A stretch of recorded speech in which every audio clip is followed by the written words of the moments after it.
오늘 하나님께서 우리에게 주시는 말씀은 마태복음 15장 32절에서 38절의 말씀입니다. 우리 다 함께 이 말씀 함께 읽도록 하시겠습니다. 예수께서 제자들을 불러 이르시되 내가 무리를 불쌍히 여기노라. 그들이 나와 함께 있은지 이미 사흘임에 먹을 것이 없도다. 길에서 기진할까 하여 굶겨 보내지 못하겠노라. 제자들이 이르되 광야에 있어 우리가 어디서 이런 무리가 배부를 만큼 떡을 얻으리이까. 예수께서 이르시되 너희에게 떡이 몇 개나 있느냐. 이르되 7개와 작은 생선 2마리가 있나이다 하거늘. 예수께서 무리에게 명하사 땅에 앉게 하시고 떡 7개와 그 생선을 가지사 축사하시고 떼어 제자들에게 주시니 제자들이 무리에게 주매 다 배불리 먹고 남은 조각을 7 광주리에 차게 거두었으며 먹은 자는 여자와 어린이 외에 4,000명이었더라. 아멘. 제가 오늘 드릴 말씀은 예수님의 연민이라는 제목을 가지고 말씀을 나누고자 합니다. 우리 성경에 보면은 칠병이어와 오병이어 두 가지 사건이 나옵니다.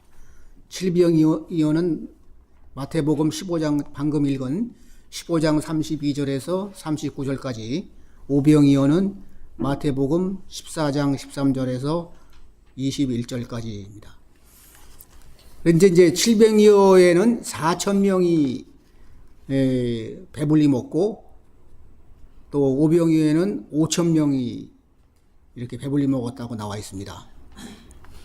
그런데 저는 이러한 측면을 예수님의 기적 외에 다른 측면으로 바라봤습니다. 우리는 항상 제가 설교회를 들을 때마다 이 예수님의 기적에 초점을 맞추고 그렇게 설교를 들어왔습니다. 그런데 저는 문득 예수님의 이 사랑, 연민, 이것에 대해서 가슴에 와 닿았습니다. 이제 필이 딱 꽂혔어요. 거기 보면은 성경 말씀에 내가 불쌍히 여기노라. 그러니까 사람을 불쌍하게 여기는 거. 그런 거에 제가 굉장히 가슴에 와 닿았습니다. 또 그들이 나와 함께 있은지 이미 사흘이다. 그러니까 사흘 동안을 나와 함께 있었던 거예요. 예수님 말씀이 얼마나 좋으면은 사람들이 사흘을 거기서 있었겠습니까? 그러니까 준비해 온 음식이 각자가 준비해 왔겠죠. 근데 다 먹고 하다가 모자라는데도 갈 줄을 모르고 이렇게 예수님의 말씀을 듣는 가운데 이미 허기가 진 거죠. 그런데 그들이 먹을 것이 없다. 그러니까 예수님은 그들이 먹을 것이 없는 것까지 다 알으신 거예요. 다른 제자들은 그걸 미리 깨닫지 못한 거죠. 그런데 더 나아가서 이들이 길에서 기진할까, 지쳐서 쓰러질까, 그것까지 걱정을 하셨습니다. 그러니까 얼마나 그 사람이 와서 자기하고 함께 배고파도 그걸 참고 내 말을 들어주고, 또 이제 돌아가야 되는데 이제 돌려보내야 되겠다. 예수님이 이제 뭐 한 달이고 얘기 못 하시겠어요. 근데 굶겨 보내라니 이 상태에서 갔다간 많은 사람들이 길가에서 쓰러지겠다. 안 되겠다. 이들을 먹여야 되는데 어떻게 해야 되겠느냐. 이 마음이 저는 굉장히 중요하다고 생각합니다. 제가 이제 우연히 그 인터넷에서 봤더니 이 동정과 연민, 이 두 가지를 비교한 그 설명을 봤어요. 동정은 그 사람과 생각을 같이 하는 거, 그냥 불쌍히 여기는 것, 그냥 거기까지만 그 동정이다. 그러니까 우리가 보통 싸우잖아요. 뭐 동정하지 마, 뭐 이렇게 하잖아요. 그러니까 그 동정은 영어로 sympathy 또는 pity 이렇게 얘기를 합니다. 그러니까 타인의 감정을 이해하는 것, 이것이 동정인 반면에 연민은 그러한 생각에 플러스 행동까지를 연민을 한다, 이렇게 설명을 했더라고요. 그래서 저도 이 정의에 공감을 하고 또 그렇게 우리가 사용하고 있습니다.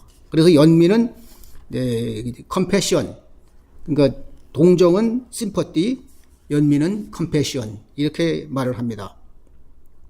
그래서 타인의 감정을 이해하는 동정과는 달리 적극적으로 도움을 주려는 의지를 포함한다는 뜻으로 이해를 하면 되겠습니다.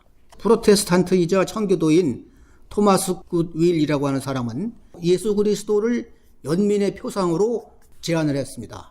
그리스도의 마음이 인류사적으로 유일하게 십자가 사건에서 확인된 바와 같이 지극히 온전하고 연민적이셨다.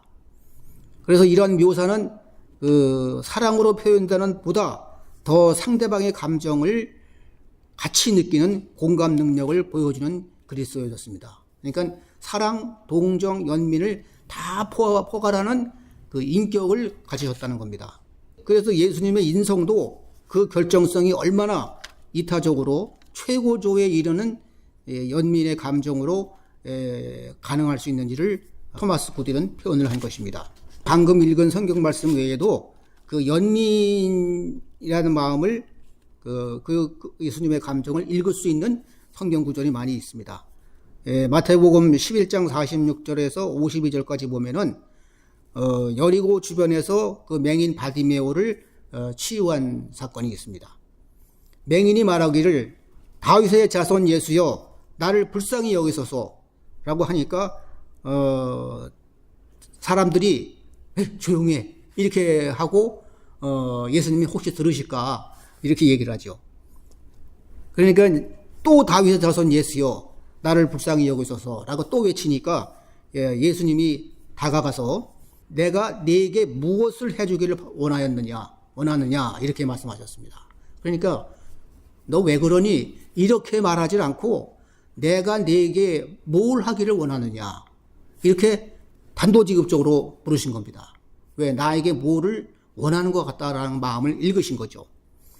그러니까 맹인이 바디메오가 보기를 원하나이다 이렇게 말을 했습니다. 그래서 예수님이 그 말을 들어서 눈을 뜨게 하셨습니다.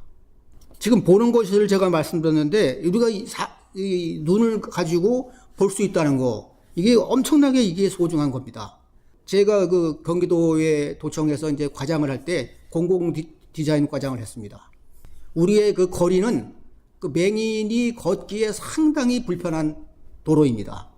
그래서 저희가 이제 직원들하고 체험을 하기로 했습니다. 도청에서 저 뒤에 이제 장안문으로 해서 한 바퀴 아주대학 쪽으로 해서 다시 이제 그 동수원병원으로 해서 도청으로 걸어가는 한 4, 5km 정도의 어떤 거리를 누구는 휠체어를 타고 우리 직원의 누구는 그래서 저는 자청에서 이제 그 맹인 안대를 대고 이렇게 걸어봤는데 정말 도저히 걸을 수가 없습니다. 이게 안내하는 사람이 없이는 그 거리에서 장애인들이 마음 놓고 다닐 수 있는 사례가 많을수록 그 나라는 선진국이라는 겁니다. 그러니까 우리가 지금 두 눈을 갖고 있다는 것만 해도 얼마나 행복한가 하나님께 감사드려야 된다고 생각합니다. 또 그 시각장애인 체험장이 있습니다. 그 제가 북부에서 이제 경기도 복지여성실장을 할 때 시각장애인 협회를 제가 담당을 했었는데 거기서 이제 그 요청을 한 게 시각장애 체험을 할 수 있는 그 큰 풍선이 있어요. 이제 불면은 엄청나게 커집니다. 이 방만큼. 길이가 이 방만큼이고 사람 하나 통과할 수 있는 그 정도의 이제 두 사람 정도는 통과할 수 있는 이 풍선이 나오는데 그러니까 이제 우리가 어디 놀이터 가면은 왜 공포의 그 체험장 있잖아요. 그런 식으로 이렇게 만들어 놓은 겁니다.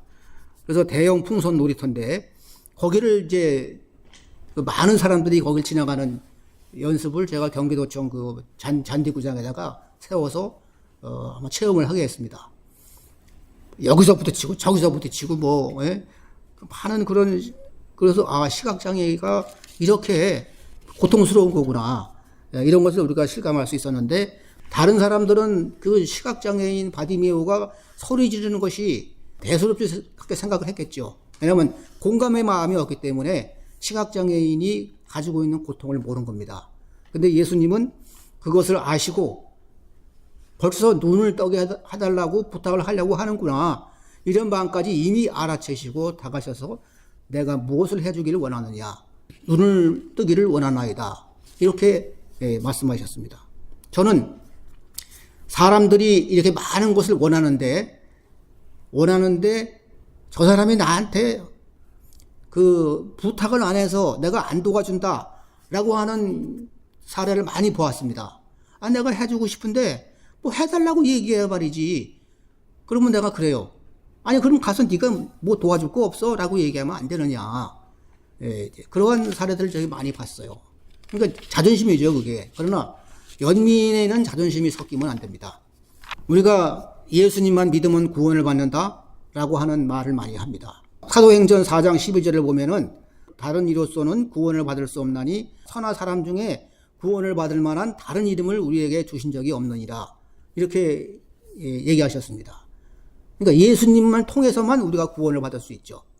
그리고 에베소서 2장 8절에서 9절까지 보면은 믿음으로 말미암아 구원을 얻었나니 이것이 너희에게 난 것이 아니요 하나님의 선물이라. 행위에서 난 것이 아니니 이는 누구든지 자랑치 못하게 함이라. 그러니까 예수님을 믿으면 구원을 받는다. 이렇게 지금 알고 있습니다. 그러나 이 말이 과연 지금 젊은 세대들에게 통할까요? 저는 전혀 그렇게 생각하지 않습니다. 지금 시대의 변화에 따라서 우리는 그 젊은 층이라든지 새로운 의문을 갖고 있는 이러한 사람들이 언제든지 도전적으로 질문할 수 있는 것을 우리가 대비를 해놔야 됩니다.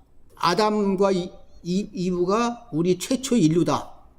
이렇게 우리가 계속 알고 있지만 굉장히 도전을 받습니다. 오스트랄로피테쿠스가 250만 년 전에 생기고 그것이 진화해서 호모사피엔스 크로반응이 됐다. 이런데도 어떻게 7,000년 전에 최초의 인간이 되느냐. 그러니까 그런 것에 대한 끊임없는 도전, 우리가 어떻게 대답을 해야 할지 이렇게 마음의 준비를 하고 있어야 됩니다. 그러니까 오늘날에 와서 이것만으로 그리스도인이 가져야 할 마음과 행동을 말해주지는 않습니다. 막 죽어가는 환자한테 자기 어머니나 아버지겠죠. 그러면 예수를 모르는 사람이에요. 그런데 예수를 영접하십니까? 영접하십니까? 하는데 그 순간적으로 아멘 했다고 그분이 천국 갈까요? 근데 천국 가셨어 이제 목사님들 와서 그러죠. 저는 전혀 그렇게 생각하지 않습니다. 그게 어떻게 천국을 갑니까? 그러니까 예수님을 믿고 예수님에 대해서 충분히 내가 배우고 또 예수님의 가르침대로 살아서 내 마음속에 몸속에 녹여야 그래야 천국을 간다. 저는 그렇게 생각합니다. 그 성경을 만드는 사람들이 이 야고보서를 성경 66권에 집어넣은 것이 정말 참 잘한 일이구나. 저는 그렇게 생각해요. 이 야고보서야말로 인간의 선행을 강조하는 것입니다. 야고보서 2장 24절 보면은 사람이 행함으로 의롭다 하심을 받고 믿음으로만이 아니니라. 그러니까 믿음으로도 의롭다 하심을 받지만 믿음으로만은 아니다. 그러니까 선행을 행해야 된다. 그래야 의롭다 하심을 받는다는 거죠. 따라서 야고보서는 예수님을 믿고 그리스도인이 되고 난 후 그 자세를 우리한테 가르쳐 주는 겁니다. 제가 읽은 사도행전과 에베소서 2장 8절에서 9절에서 말하는 바울의 말은 그리스도인이 아니었다가 그리스도가 된 사람이 행한 그리스도의 과정이고 야고보서는 그리스도가 되고 나서 그리스도인이 되어야 할 그런 자세를 가르쳐 주는 겁니다. 그래서 야고보서 2장 14절에 보면은 내 형제들아 만일 사람이 있노라 하고 행함이 없으면 무슨 이익이 있으리요? 그 믿음이 능히 자기를 구원하겠느냐라고 말씀하고 있습니다. 그래서 믿음만 가지고 안 되고 우리가 행위대로 심판을 받는다, 행위대로 보상을 받는다라는 것이 또 성경이 여러 군데 나옵니다. 그래서 보면은 나는 너희가 한 일에 따라 각 사람에게 갚아주겠다라고 요한계시록에 2장 23절에 나타나 있고 또 수고한 대로 보상을 받을 것이다라고 하는 것이 고린도전서 3장 8절에 나옵니다.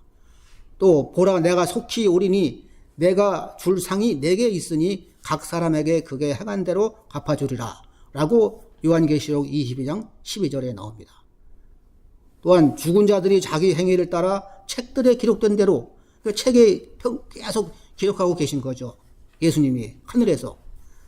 그래서 책들에 기록된 대로 심판을 받으니 그래서 요한계시록 20장 12절 13절에도 나오고 있습니다. 그래서 이제는 예수님만 그저 믿고 한 번이라도 아멘 한다고 천국 가야 된다라고 하는 그것은 성경을 너무 단편적으로 보는 것이 아닌가 그렇게 생각을 합니다. 그 연민은 작은 것에서 출발을 합니다. 저는 국격 없는 의사회에 이제 소액이지만 기부를 합니다. 그 의사들이 참 대단하다고 생각해요. 지금 의료 대란이 있었는데 지금도 계속 진행되고 있지만 자기의 이익을 위해서 환자들을 저버리고 그렇게 가는 의사들이 많은가 하면 아프리카나 특히 전쟁이 발발하고 있는 지역에 의사들이 가서 봉사를 하는 거 보면은 참 의사들이 대단하다라고 그렇게 생각을 합니다. 지난달에 제가 그 국경 없는 의사회에서 이제 그 자기 활동한 보고를 하는 그런 그 행사가 있었어요. 그래서 이제 서울을 갔었는데, 그 사람들이 하는 한 얘기 중에 제가 좀 가슴 아팠던 것은, 이스라엘이 레바논에다가 이제 폭격을 하지 않았습니까? 또 가자 지구에도 폭격을 하고. 그런데 그 국경 없는 의사회의 텐트에까지도 그 폭격을 하더라. 예. 그래서 참 안타깝습니다. 저는 상당히 우려되는 게, 이게 이스라엘에서 바로 우리 그 예수님이 나시고, 거기에서 우리가 이스라엘 사람들을, 모범 국민으로 우리가 계속 생각해 보지 않았습니까? 우리가 학교 다닐 때 보면은 이스라엘 사람들이, 예? 누구나 남녀 구분 없이 군인이 되고, 또 전쟁이 나면 다 외국에 나가 있는 사람들도 다 돌아오고, 그 강한 이스라엘 민족 사람들을, 국민을 우리가 칭찬하고 모범으로 삼았는데, 지금은 사정없이 계속 폭격을 하니까 아주 상당히 걱정이 돼요. 이러다가는 이거 예수님 믿으려고 하는 사람들이 이거 안 믿는 거 아닌가. 그러니까 사실은 이스라엘이 우리 예수님하고는 사실 거기 태어나셨지만은 예수님은 이미 우리의 구주시군요. 우리의 주인데, 다른 사람들은 이게 예수님을 이스라엘하고 똑같이 여겨요. 이제 구약은 또 대부분이 이스라엘에 있는 선지자들이 기록한 거고, 그래서 참 이게 기독교의 그 이미지가 흐려지고, 믿으려고 했던 사람들이 믿지 않고, 또 기존에 있는 기독교 신도들이 빠져나가는 거 아닌지 굉장히 그게 우려가 됩니다. 그 이스라엘 사람들이 애굽 땅에 가서 400여 년간을 노예 생활을 했고, 또한 그 바벨론에 가서 포로 생활을 70년을 했고, 또 디아스포라에서 2000년간을 국가가 없이 나라가 없이 떠돌아다녔는데, 그런 거를 잘 생각해서 내 나라를 굳건히 지키고, 또 어떻게든지 그 팔레스타인 사람들하고 잘 화해를 하겠다라고 하는 것이 그 예수님의 그 연민의 정신입니다. 그래서 그 가자 지구에 오늘도 뉴스에 보니까 너무 폭격을 해가지고 진짜 그 가자 지구가 크기가 세종특별시만한 그런 크기랍니다. 그 좁은 땅을 갖다가 그냥 폭격을 했으니 정말 사람들이 어떻게 살아갈지, 물이라든지 식량, 물론 여기 국경 없는 의사에도 가서 치료도 해주고 하지만, 이게 우리 그리스도인들은 이제 좀 보다 폭넓게 이런 데에 관심을 갖고 목소리를 내야 될 것 같습니다. 그래서 연민은 이런 작은 것에서 출발한다. 그래서 저는 그런 마음으로 국경 없는 의사회에 기부를 조금씩 하고 있습니다. 예수님도 지극히 작은 자에게 하는 것이 곧 나에게 하는 거다라고 마태복음 25장에서 말씀하셨습니다. 내가 줄일 때에 너희가 먹을 것을 주었고, 목마를 때에 마시게 하였고, 나그네 되었을 때 영접하였고, 헐벗을 때에 옷을 입혔고, 병들었을 때 돌보았고, 옥에 갇혔을 때 와서 나를 보았느니라. 내가 진실로 너에게 이르노니 너희가 여기 내 형제 중에 지극히 작은 자 하나에게 한 것이 곧 내게 한 것이라 라고 말씀하셨습니다. 그래서 우리가 어떤 지극히 작은 자에게 사랑을 베푸는 것은 곧 예수님에게 한 것이다 라고 생각하고, 무관심하지 않고 불쌍히 여기는 마음, 내가 이렇게 작은 행동이라도 하면은 내가 뿌듯해요. 내가 행복해지고, 그렇게 하면 인생 사는 맛이 이런 거구나, 이런 생각을 합니다. 이게 이제 2021년 1월 18일 한겨레 신문 기자가 찍은 사진입니다. 이 노숙인이 이 지나가는 남자한테 커피 한 잔 사게 10,000원만 주세요 했습니다. 그랬더니 이 남자가 자기 코트를 벗어서 주고 입히는 장면이고, 거기다가 50,000원을 이렇게 주더랍니다. 그래서 한겨레 신문이 기자가 이게 그걸 탁 사진을 찍고 가서 이 남자한테 옷을 벗어서 이렇게 주시는 걸 봤는데 성함이 어떻게 되시는지 보니까 도망가더랍니다. 그리고 이제 이 노숙인한테 물어보니까 어떻게 해서 이렇게 주시게 됐어요? 그러니까 제가 하도 쳐가지고 커피 한 잔 마시려고 그 남자한테 이제 돈만 원만 주세요 했더니 아니 코트까지 벗어주고선 이 5만 원을 줬어요. 이렇게 얘기하더랍니다. 네, 그걸 이 한겨레 신문이 어떻게든 그 기자가 찍어서 이렇게 했는데 바로 이겁니다. 내가 누군지 밝히지 않고 지극히 작은 자 하나에게 베푼 사랑이 이렇게 방송을 신문을 타고 우리에게 신금을 올린 것입니다.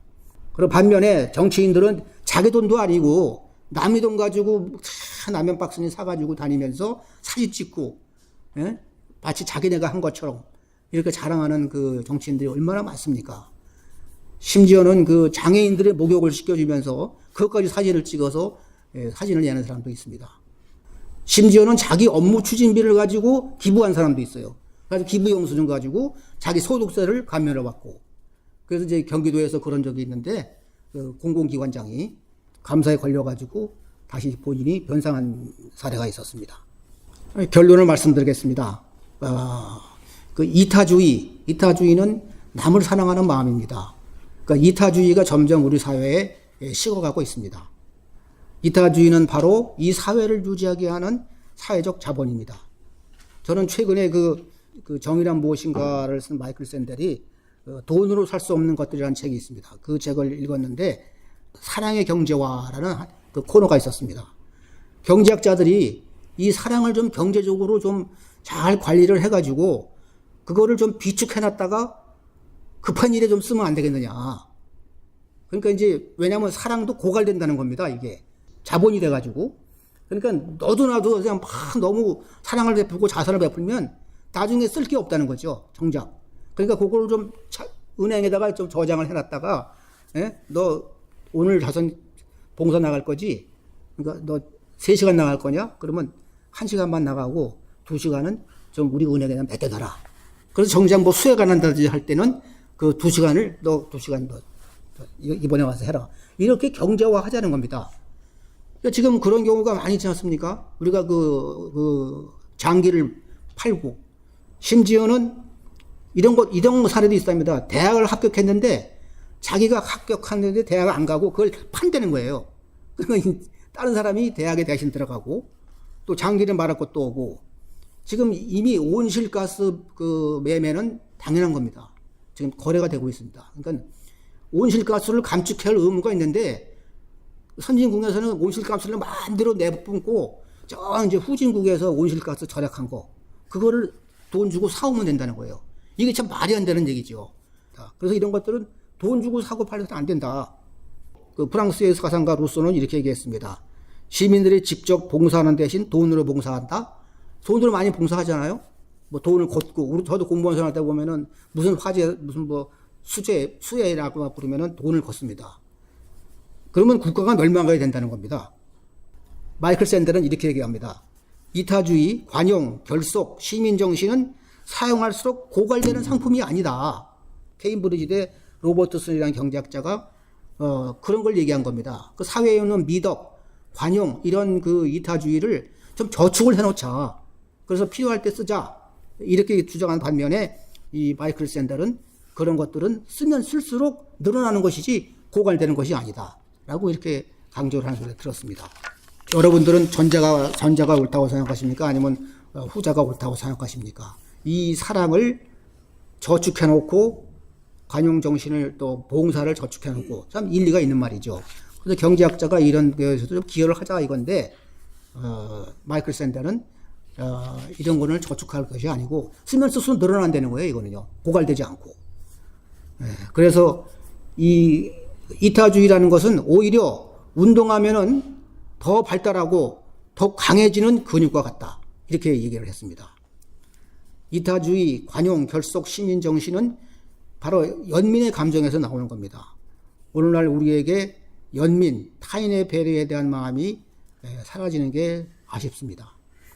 그래서 우리는 정말 바보같이 사랑을 베풀고 본인은 십자가에 돌아가신 그 예수님이 바로 사랑의 근원이 아닌가 생각합니다. 그 마이클 프로스트라고 하는 이제 그 호주의 그 목사님이 계신데 그분이 바보 예수라는 책을 썼어요.